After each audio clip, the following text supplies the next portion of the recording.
Well, good afternoon to you. Thank you for joining us right here on K24 Newscut. Let's begin by having a look at what is shaping news this afternoon.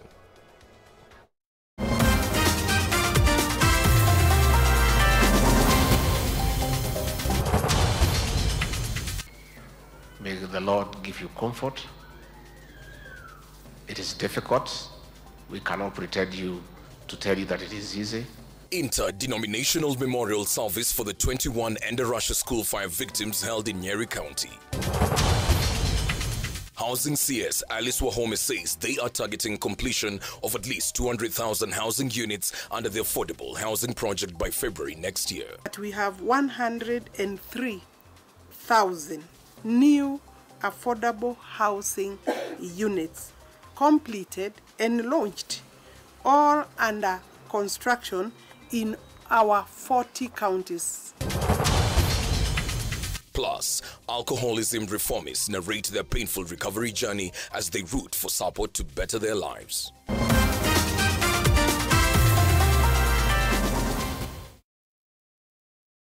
Well, K24 Newscut begins right now. I'm Alan Owino. Lands, Public Works, Housing and Urban Development Cabinet Secretary Alice Wahome says they're targeting completion of at least 200,000 housing units under the affordable housing project by February next year. Wahome noted that under the Boma Yangu platform, they've received 545,000 applicants who want the houses and therefore need for faster and efficient construction of the units. It is against this backdrop that when addressing the International Construction Research Conference and Exhibition in Mombasa, that the CS urged the hastening of the policies and legislation into the use of artificial intelligence in the construction industry. Kenyans contribute between 63 to 65 billion shillings under the Affordable Housing Fund's kitty annually.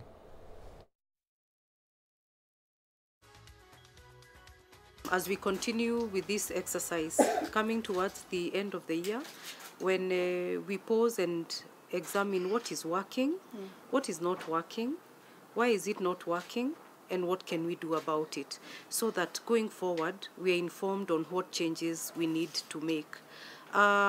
After looking at the performance contract, we will also be looking at a number of other parameters to inform us on the steps that the ministry has taken in discharging its mandate to Kenyans. We have 103,000 new affordable housing units completed and launched, all under construction in our 40 counties. Out of 47, we have presence and we have projects in 40 counties within the country. This regime found about 9,000 housing units going on. We were able to complete those. I think we are at the last stages of completion of those ones. So we are working on both. And then during that process, we have created 206,000 jobs in the affordable housing work. To develop additional affordable housing units over and above what has already been realized as milestones. So the ministry commits to construct 66,155 affordable housing units to various levels of completion, as well as 52,758 social housing units to various levels of completion. The ministry also is committing to construct 41,964 housing units consisting of 24,152 for the National Police, 10,033 for the Kenya Defense Forces, and 7,779 for student accommodation to various completion levels. That is under institutional housing. Where an interdenominational memorial service for the 21 pupils who died in a fire incident at Hillside Enderusha Academy in Nyeri has been held this morning at Mwege Stadium. The service comes nearly a week after government pathologist Johansen Oduor confirmed that the DNA samples of the victims had been run and matched with their parents. At the venue, 21 caskets bearing the remains of victims were lined up, capturing the reality and exposing what happened on the fateful dark evening. Led by the Deputy President President Rigathi Gachagua, leaders present eulogized the victims, calling for speedy conclusions of investigations into the incident.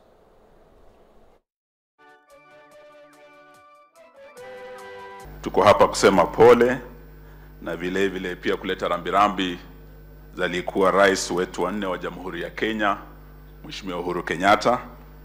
Tulizungumza naye jana na tayari alikuwa ametuma ujumbe wake kwa njia ya kielektroniki. Ningependa tu kwa kifupi niweze kusoma. The condolences of His Excellency President Uhuru Kenyatta,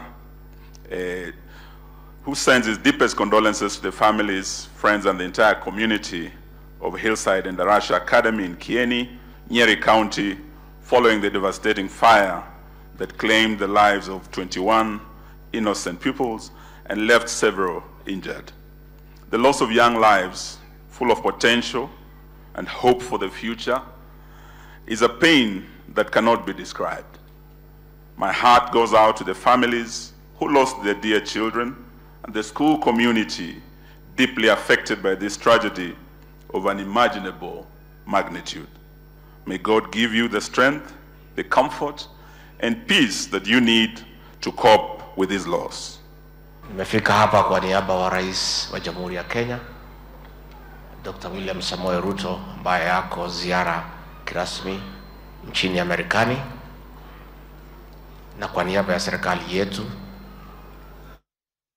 mimi sina maneno mengi, ni kuambia wazazi, may the Lord give you comfort. It is difficult. We cannot pretend to tell you that it is easy.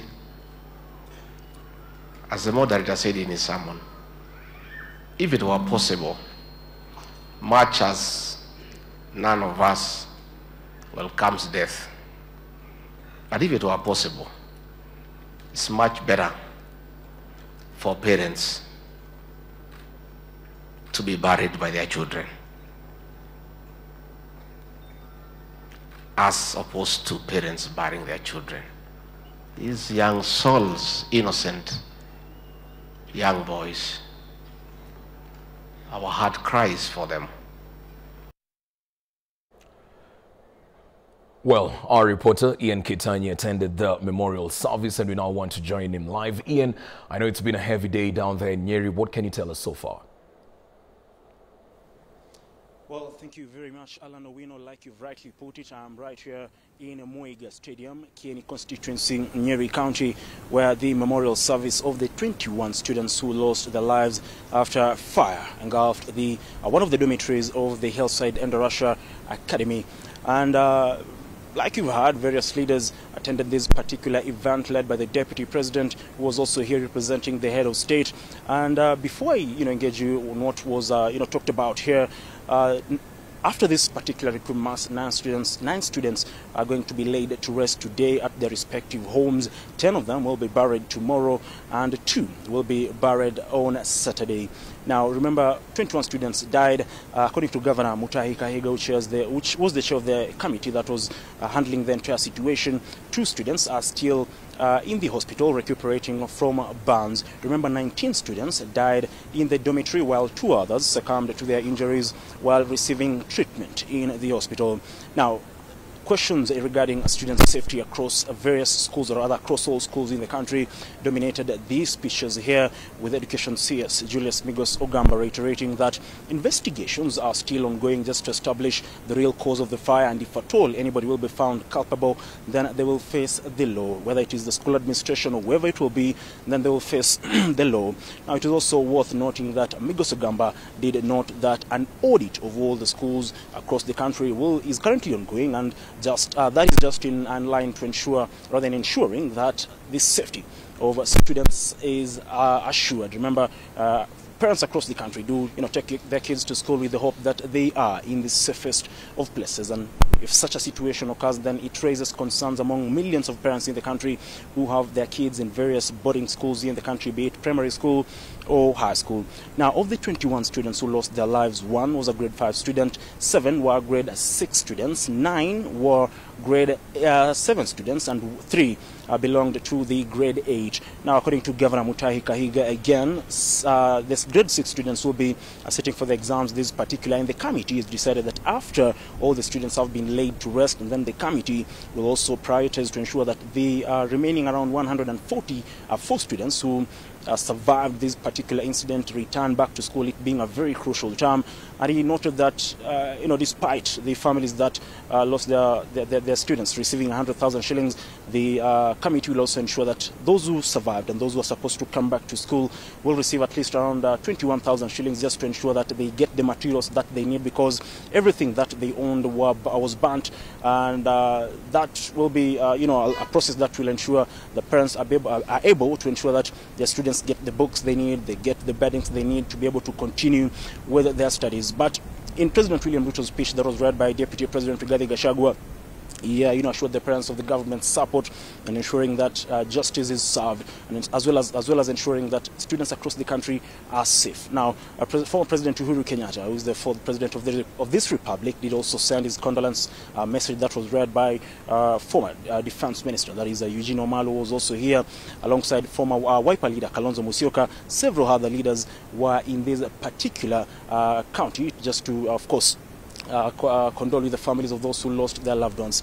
But Alan, before I give it back to you, yet again, the issue of safety of students has been emphasized. Now, question is, what will the Ministry of Education do to ensure that we avert such a crisis in future? Because at the end of the day, the government and the ministry, rather the government through the Ministry of Education, are responsible for the safety of students across the country. There have been task forces that have been formed to look into the issue of safety, but the biggest concern has been the implementation of the recommendations, because there are instances where those regulations are not followed, including in this particular institution. So the ball is now in the court of the national government through the Ministry of Education, just to ensure that all the recommendations from the task forces that were, constituted to look into school fires, as well as the Auditor General's report that was released in 2020, are well adhered to ensure the safety of students across all counties here in the country. Alan, back to you.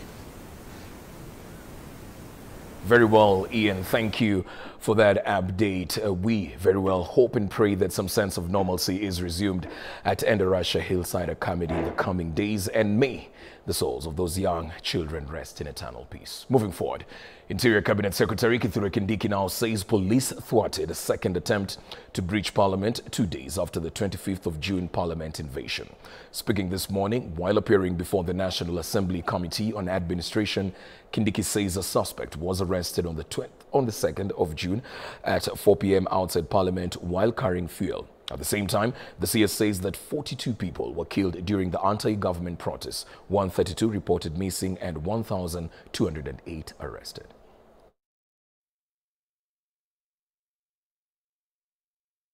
Process of those unprecedented demonstrations, acts of violence and extensive destruction of public property and private property, I have been asked to say how many people were arrested during that period. 1,208. Number two, I've been asked to state during those June, July riots, how many people lost their lives? 42. Thirdly, I have been asked to give an account of any unaccounted or unidentified bodies which could be in public mortuaries arising out of those unprecedented events of June and July 2024. 2. The number is 2.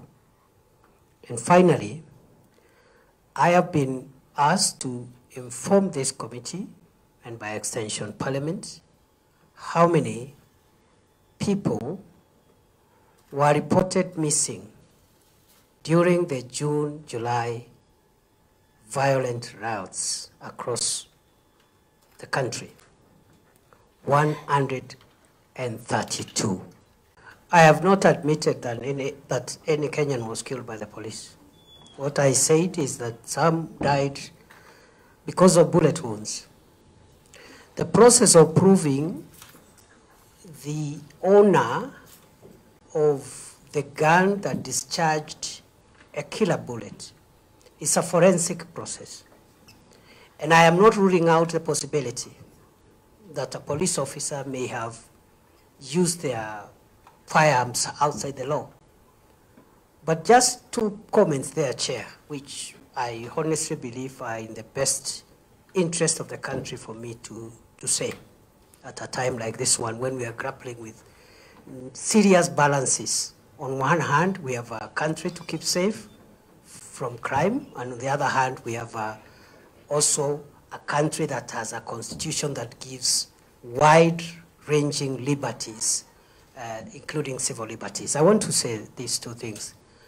That firstly, Chair, police are allowed to use lethal force. Let's start from there. Police are allowed to use lethal force to kill, depending on the circumstances.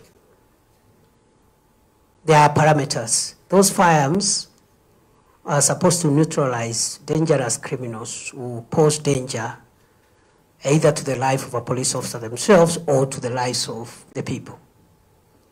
And I think that's a general principle. I am not trying to say that any of these cases fitted there. I'm just saying that the law allows the police to use lethal force. The question that the pursuit of justice must help us to answer is whether, if there is any police officer who used, whether that use was within the parameters permitted.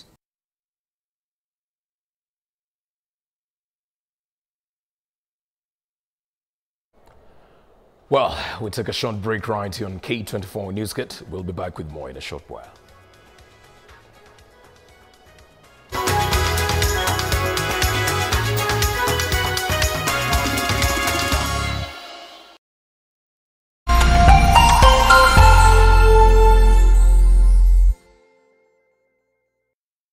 Are you a church and seeking to reach an even bigger